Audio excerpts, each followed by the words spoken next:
Bonjour à tous et à toutes, chers amis. Voilà, donc aujourd'hui, nous allons partager une parabole de l'Évangile, parabole racontée par Jésus. C'est la parabole du semeur. Nous allons lire maintenant dans l'Évangile de Marc, au chapitre 4, les versets 1 à 20. Donc, si vous avez la Bible, l'Évangile, vous pouvez suivre aussi ça dans la traduction Louis II.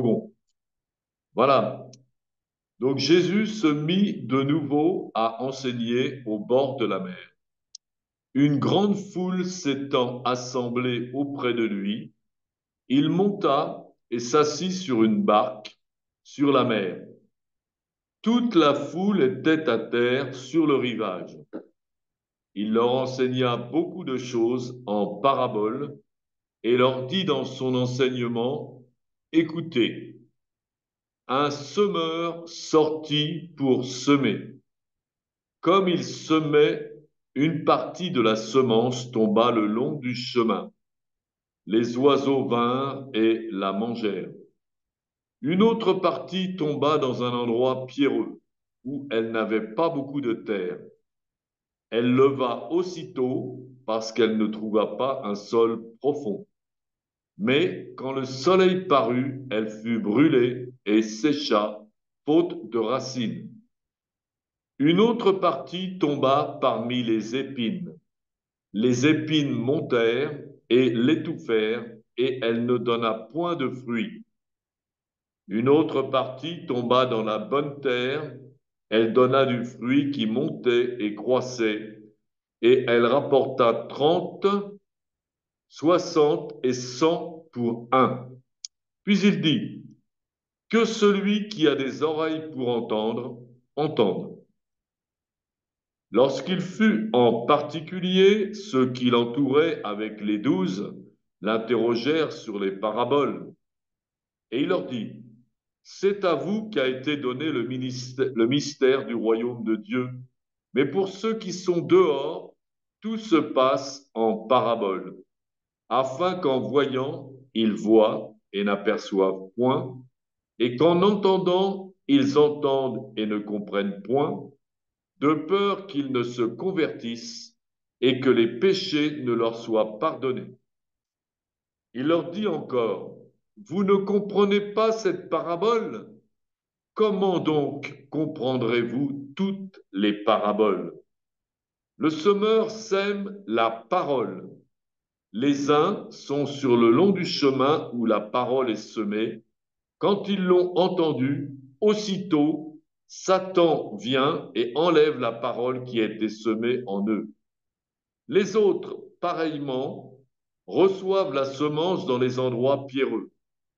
Quand ils entendent la parole, ils la reçoivent d'abord avec joie, mais ils n'ont pas de racine en eux-mêmes, ils manquent de persistance, et dès que survient une tribulation ou une persécution à cause de la parole, ils y trouvent une occasion de chute. D'autres reçoivent la semence parmi les épines. Ce sont ceux qui entendent la parole, mais en qui les soucis du siècle, la séduction des richesses et l'invasion des autres convoitises étouffent la parole et la rendent infructueuse. D'autres reçoivent la semence dans la bonne terre. Ce sont ceux qui entendent la parole, la reçoivent et portent du fruit 30, 60 et 100 pour un. Voilà, donc Jésus parlait souvent en parabole. Et qu'est-ce qu'une parabole?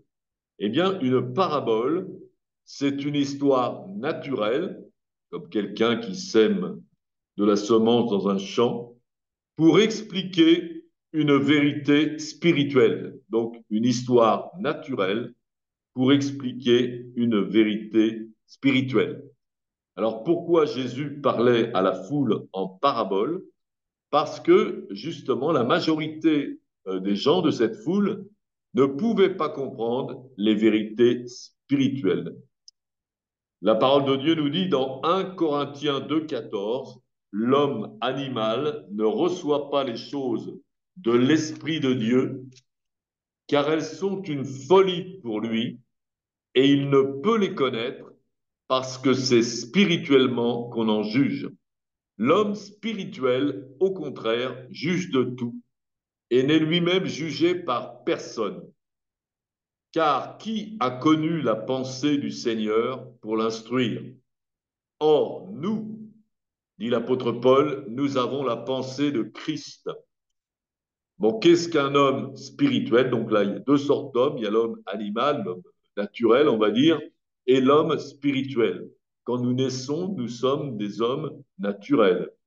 Mais à un moment donné, il faut renaître à une nouvelle vie spirituelle et nous devenons un homme spirituel. Donc un homme qui a reçu l'esprit de Christ et qui est né de nouveau, c'est un homme spirituel. Alors, est-ce que les disciples comprenaient la parabole que Jésus leur donne? Et en fin de compte, ils ne la comprenaient pas. Hein. Il leur dit encore, vous ne comprenez pas cette parabole. Comment donc comprendrez-vous toutes les autres paraboles? Donc, quelque part, Jésus, c'est un reproche que Jésus leur fait parce que, en fin de compte, les disciples, les apôtres et les disciples étaient des hommes spirituels, c'est-à-dire ils étaient nés de nouveau. Hein, c'était des disciples, ils suivaient Jésus. Ils avaient reçu donc par la révélation de Dieu qui était Jésus. C'est pour ça qu'ils le suivaient. Donc c'était des hommes spirituels. Normalement, ils étaient capables de comprendre les choses spirituelles. Hein. Et donc on peut être aussi un chrétien né de nouveau, reçoive la révélation de Jésus par donc du Père, et puis s'engager aussi pour suivre Jésus, mais toujours ne pas comprendre forcément les paraboles. Alors, pourquoi est-ce que les disciples et les apôtres ne la comprenaient pas? Eh bien, en fin de compte, nous avons besoin, pour la comprendre, eh bien, de pouvoir entendre la voix de Dieu. Hein. Et Jésus qui nous disait, mes brebis entendent ma voix, elles me connaissent, elles entendent ma voix. Donc, il faut aussi, quand on est chrétien, né de nouveau, c'est-à-dire quand on a reçu vraiment la révélation de Christ et on suit Jésus, eh bien, on peut aussi avoir l'habitude de marcher avec le Saint-Esprit, c'est-à-dire de reconnaître en nous la voix de Dieu, hein, qui va nous enseigner toutes choses. Donc, Jésus, lui, avait cette habitude, bien sûr, depuis. Il marchait avec le Saint-Esprit, c'est lui qui nous dit tout ce que je fais, le Père me le montre, les paroles que je dis, le Père me les donne. Donc Jésus avait cette communion avec son Père et avec le Saint-Esprit. Donc il pouvait entendre cette voix et faire tout ce que Dieu lui disait. Mais bon, les disciples n'avaient pas encore cette habitude. Alors, donc Jésus va leur expliquer la parole, cette fois-ci non pas dans un langage naturel, mais dans un langage spirituel. Hein. Jésus enseigne ses disciples et leur révèle le véritable sens de la parole. Donc, quand nous lisons la parole de Dieu, comment pouvons-nous la comprendre? Eh bien, pour comprendre la parole, nous avons besoin qu'on nous l'explique pour en avoir la véritable révélation. Et, normalement, le Saint-Esprit, hein, c'est le Saint-Esprit en nous qui nous conduit dans toute la vérité et qui nous enseigne la véritable révélation de cette parole, le véritable sens de cette parole. Hein, ce qui est dit dans l'évangile de Jean, chapitre 16, verset 13, quand le consolateur sera venu, l'esprit de vérité, il vous conduira dans toute la vérité. Voilà, seulement le Saint-Esprit peut nous révéler la parole de Dieu. C'est pour ça que ceux qui ne sont pas croyants, qui n'ont pas le Saint-Esprit, ne peuvent pas comprendre. Ils peuvent comprendre uniquement les paraboles, hein, dans un sens naturel, mais pas dans un sens spirituel. Car le Saint-Esprit ne parlera pas de lui-même, mais il dira tout ce qu'il aura entendu et vous annoncera les choses à venir. Jean, de la même façon, nous dit dans une de ses épîtres, 1 Jean chapitre 2, 27, pour vous, l'onction que vous avez reçue, c'est le Saint-Esprit, l'onction que vous avez reçue demeure en vous et vous n'avez pas besoin qu'on vous enseigne, Mais comme son onction vous enseigne toutes choses, et qu'elle est véritable et qu'elle n'est point un mensonge, demeurez en lui selon les enseignements qu'elle vous a donnés. Voilà. Donc c'est le Saint-Esprit qui va nous enseigner et c'est ce qui est expliqué dans l'Ancien Testament par le prophète Jérémie. Donc quand Dieu dit donc à son peuple Israël, voilà, je ferai donc avec le peuple d'Israël, de Juda, je ferai une nouvelle alliance, hein, non pas comme celle que j'ai fait avec leur père et qu'ils n'ont pas suivi, l'alliance avec Moïse et la loi, mais je mettrai ma loi dans leur cœur. Plus personne ne dira connaissons l'Éternel, car tous me connaîtront du plus petit jusqu'au plus grand, parce que cette loi est dans notre cœur, et la loi qui est dans notre cœur, c'est le Saint-Esprit qui nous explique. Voilà.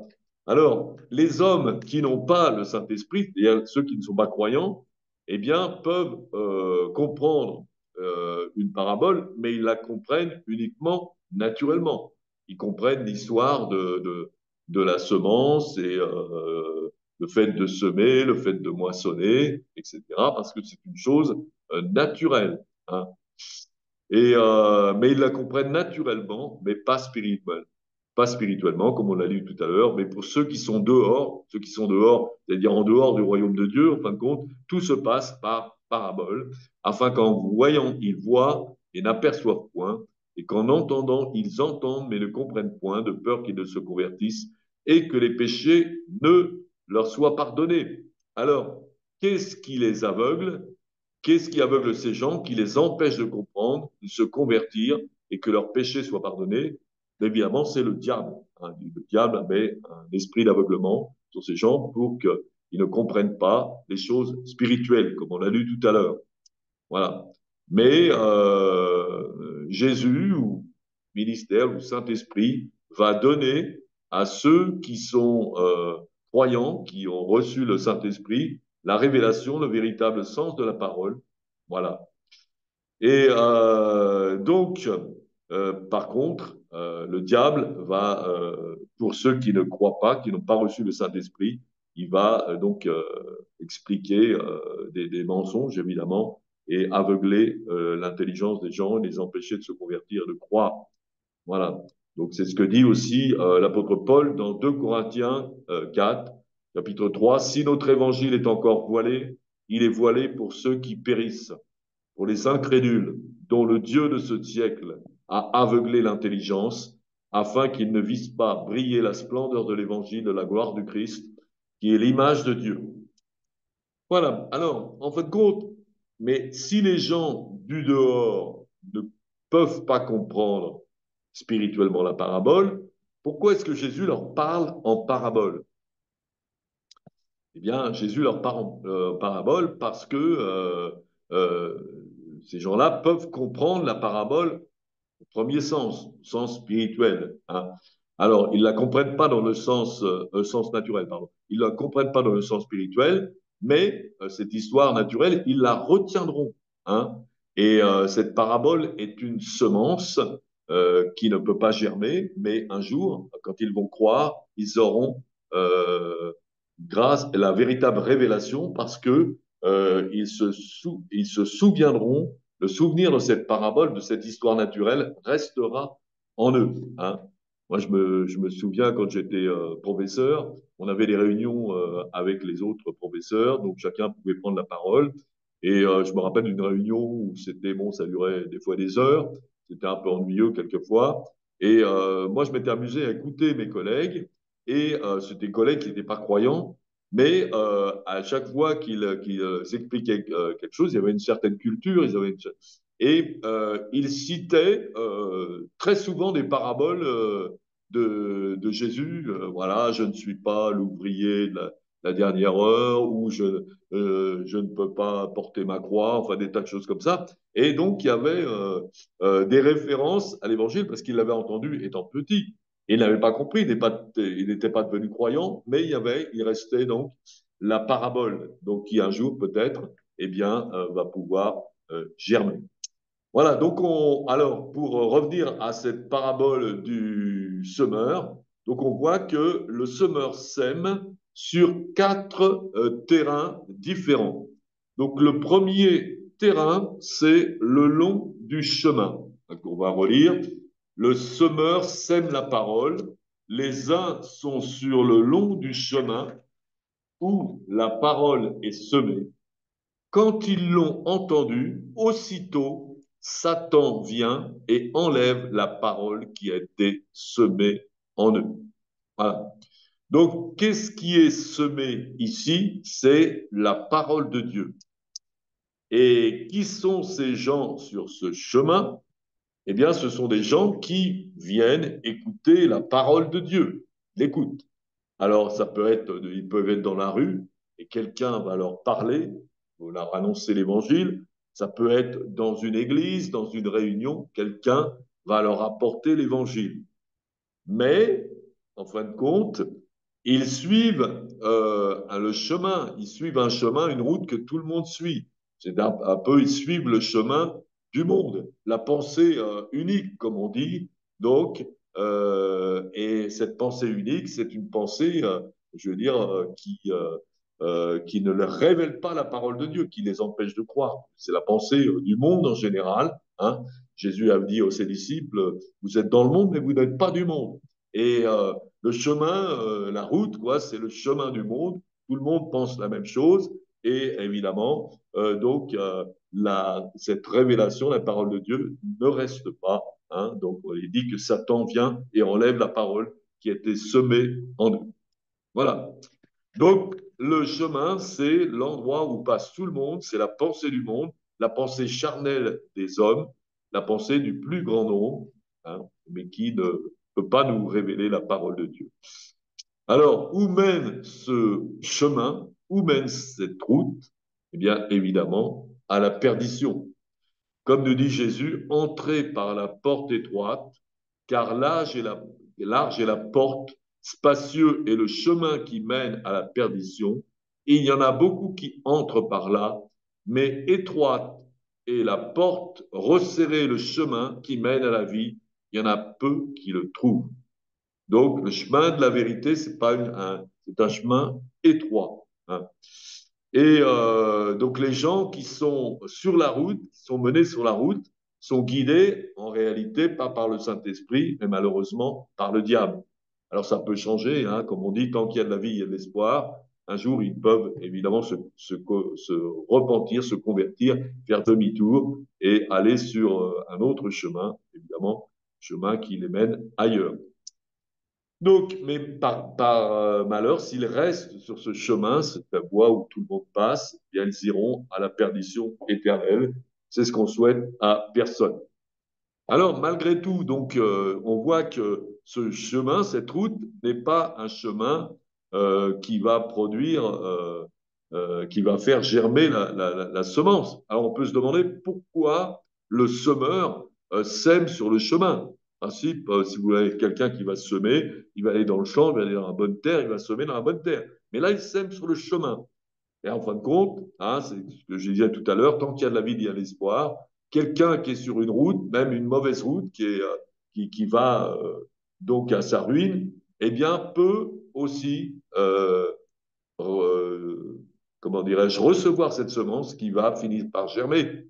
Ça peut arriver que vous êtes sur un chemin, sur une route, et malgré tout, il y a des graines qui sont tombées, peut-être par les oiseaux, et puis vous avez des choses, même sur une route, ça peut pousser, il peut pousser quelque chose. Voilà, donc il y a toujours une possibilité quand même d'être sauvé par le Seigneur. Voilà, alors, donc, on va continuer. Alors, voilà, donc juste peut-être un petit témoignage personnel. Donc, avant que je me convertisse à Jésus-Christ, je me souviens, j'étais alors marié, déjà j'avais deux enfants, j'avais un travail, bon, j'avais tout ce que la société pouvait m'offrir, la vie de tout le monde. Et, euh, et mon épouse, elle avait déjà fait une petite expérience avec Jésus, une révélation de Jésus. Hein, mais elle n'était pas vraiment engagée avec le Seigneur. Et un jour, elle a fait cette prière, elle me l'a dit par la suite. Elle a dit, Seigneur, je sais que le chemin des pécheurs mène à la ruine. Viens nous sauver, nous mettre sur ton chemin. Et peu après ce temps, une collègue de travail avec qui j'avais un bon contact est venue à la maison nous parler de Jésus. Nous sommes allés dans une réunion après prière. Il y avait les chrétiens qui avaient reçu cette révélation de Jésus. Et j'ai aussi reçu cette révélation. Et c'est avec là, mon épouse et moi, nous nous sommes engagés avec Jésus par le baptême d'eau. Voilà. Donc, en fin de compte, cette prière de ma femme a été déterminante. Et Dieu a répondu. Hein, cherchez et vous trouverez. Frappez et on vous ouvrira. Comme le dit le psaume 1,6, l'Éternel connaît la voie des justes et la voie des pécheurs mène à la ruine. Alors ça, c'est le premier terrain, donc le chemin de la route, tout le monde passe, l'esprit du monde et tout, voilà, la pensée unique, comme on dit. Et le deuxième chemin, c'est un endroit pierreux. Alors on va lire, donc c'est verset 16. Les autres, pareillement, reçoivent la semence dans les endroits pierreux. Quand ils entendent la parole, ils la reçoivent d'abord avec joie, mais ils n'ont pas de racine en eux-mêmes, ils manquent de persistance, et dès que survient une tribulation ou une persécution à cause de la parole, ils y trouvent une occasion de chute. Donc, alors, ces gens qui sont sur ce deuxième terrain, l'endroit pierreux, donc, ce sont aussi les gens qui entendent la parole. Ils ne sont pas sur la route, mais ils sont déjà sur le bord de la route. Donc, c'est un peu mieux. Ils ne sont pas confrontés à la pensée unique de la route et ils ne suivent pas forcément toute la pensée du monde, mais il y a quand même, ils ne sont pas loin. Et l'Évangile nous dit qu'ils la reçoivent, cette parole, avec joie. Hein. Donc, ils la reçoivent avec joie, c'est-à-dire que ce sont des gens qui peuvent avoir des problèmes dans leur vie, hein, qui peuvent avoir, un jour, peut-être ils sont malades, peut-être un jour, quelqu'un prie pour eux, ils sont guéris. Hein. Donc, ils sont très contents à ce moment-là d'avoir été guéris. Et puis, ça les aide à croire en Jésus. Mais après, peut-être, c'est quelque chose qui ne tient pas parce qu'il peut alors arriver des problèmes ou des persécutions. Hein. Quelquefois, on fait croire aux gens que la vie chrétienne, c'est une vie à l'eau de rose et tout, mais pas du tout, en fin de compte. Hein. C'est-à-dire, dans la vie chrétienne, quand on marche avec Jésus et quand on suit Jésus, peut avoir aussi beaucoup d'épreuves. Hein. Et c'est pour ça que donc, ces gens-là, finalement, ils croient, hein, parce qu'ils ont reçu une guérison, ou l'évangile leur a fait du bien, c'est une bonne nouvelle, leur a donné un espoir, ils ont cru pour un temps, mais après, quand il y a des problèmes, des difficultés, eh bien, ou des persécutions, eh bien, ils abandonnent. Hein. Et moi, j'avais des amis comme ça, qu'on avait évangélisés, qui habitaient à côté de chez nous, et ils avaient accepté Jésus, donc ils venaient dans les réunions, tout ça. Mais à un moment donné, ils ont eu une épreuve avec une épreuve familiale et tout. Et puis finalement, ils ont lâché complètement l'évangile, ils ont complètement abandonné l'évangile. Voilà, donc ça peut arriver, hein. Donc à tout le monde, hein, comme dit la parole, que celui qui croit être debout prenne garde de ne pas tomber. Voilà. Donc après, c'est-à-dire que en fin de compte, la vie chrétienne, c'est une vie aussi où il y a des difficultés, hein. Et c'est ce que nous dit Paul, par exemple, dans les Actes des Apôtres, chapitre 14, verset 21. Quand ils eurent évangélisé cette ville, parle de Paul et de Silas, et fait un certain nombre de disciples, ils retournèrent à Lystre, à Icône et à Antioche, fortifiant l'esprit des disciples, les exhortant à persévérer dans la foi et disant que c'est par beaucoup de tribulations qu'il nous faut entrer dans le royaume de Dieu. Voilà. Donc, il y a beaucoup d'épreuves quand vous acceptez Jésus. Vous voyez, beaucoup d'épreuves. Déjà, il y a des gens qui vont vous dissuader de croire en Jésus. Il y a beaucoup de gens incrédules. Hein. Vous êtes dans votre famille, par exemple, prends l'exemple d'un musulman qui se convertit. Quand il se convertit à Jésus, eh bien évidemment, tout son entourage va le dissuader de croire en Jésus et le faire abandonner, le persécuter. Voilà. Donc, des fois, dans sa propre famille, les gens préfèrent donc une religion, quelle qu'elle soit, Mais Dieu nous a pas demandé de suivre une religion, mais de suivre Jésus. Quand on suit Jésus, eh bien, voilà, Jésus dira même, vous serez haïs de tous à cause de mon nom. Donc, c'est une vie qui n'est pas facile. Jésus lui-même a été extrêmement persécuté par les hommes religieux, finalement crucifié. Voilà, donc, mais c'est en persévérant, en surmontant les épreuves, qu'on peut avoir des racines. Après, on s'enracine, on devient inébranlable. Hein. La foi qu'on reçoit est ébranlée. Mais il faut persévérer, tenir dans les épreuves, et c'est comme ça qu'on va avoir des racines, et c'est comme ça que petit à petit, eh bien, on va pouvoir porter du fruit, comme on le verra dans le dernier terrain. Alors, le troisième terrain, c'est les terrains des épines. Hein. Et donc, Marc 4, 18 nous dit, d'autres reçoivent la semence parmi les épines. Ce sont ceux qui entendent la parole, mais en qui les soucis du siècle, les séductions des richesses, l'invasion des autres convoitises étouffent la parole et la rendent infructueuse. Hein. Là, on voit bien que si vous mettez une semence parmi les ronces, bah, je veux dire, on aura du mal à pousser. Hein. Si vous mettez les salades, il y a des orties qui poussent et finalement, les salades ne poussent pas beaucoup. Donc, les gens qui sont dans les épines, comme nous dit ce texte, ils entendent la parole, hein, ils la comprennent, donc ils sont nés de nouveau, ce sont des hommes spirituels, mais ils se préoccupent des affaires de ce monde. Ils recherchent le bien-être matériel et ils ne font pas de l'éternel et du royaume de Dieu leur priorité. Hein. C'est Jésus qui nous dit, cherchez premièrement le royaume de Dieu et sa justice, et tout le reste vous sera donné. Mais il y a des chrétiens qu'au lieu de chercher le royaume de Dieu et sa justice, mais ils cherchent le reste. Et finalement, ils perdent tout. Hein. Par contre, celui qui cherche le royaume de Dieu, eh bien, Dieu va le bénir aussi matériellement. Hein, parce que Dieu est bon, il va aider ses enfants à pouvoir le suivre et il va pourvoir à leurs besoins. Voilà, donc les gens qui sont dans les épines, ce sont ceux qui ne se consacrent pas à Dieu. Ils ne se consacrent pas à la parole. Ils ne cherchent pas à changer, à se laisser transformer, à se laisser sanctifier. Ils laissent les pensées et les influences du monde dominer sur eux. Ils craignent les hommes et les suivent plutôt que de craindre Dieu et suivre Dieu.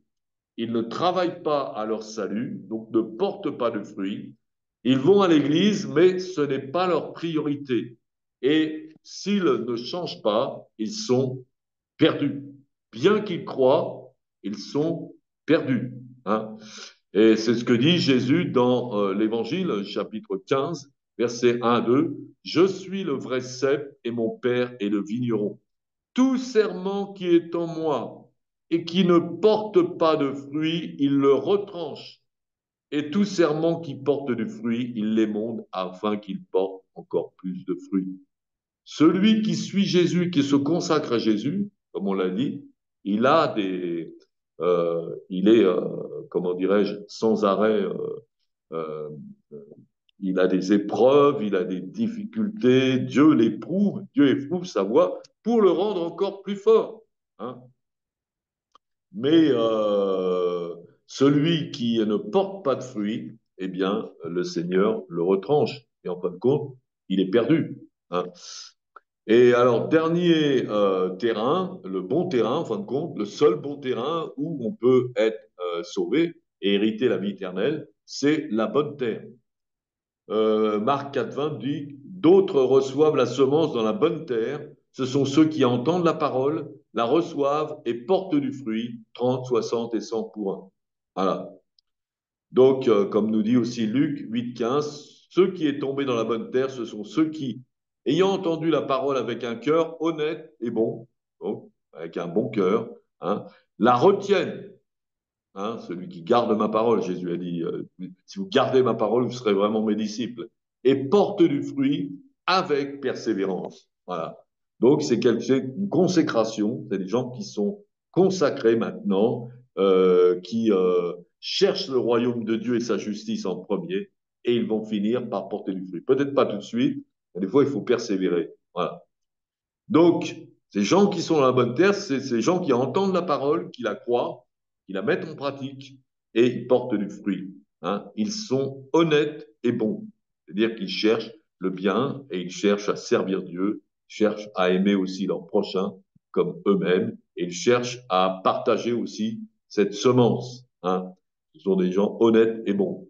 Voilà, parce que quand on a reçu vraiment cette semence, on a reçu cette bonne nouvelle, on a reçu ce salut de Dieu en Jésus-Christ, eh bien, on le partage évidemment. Hein.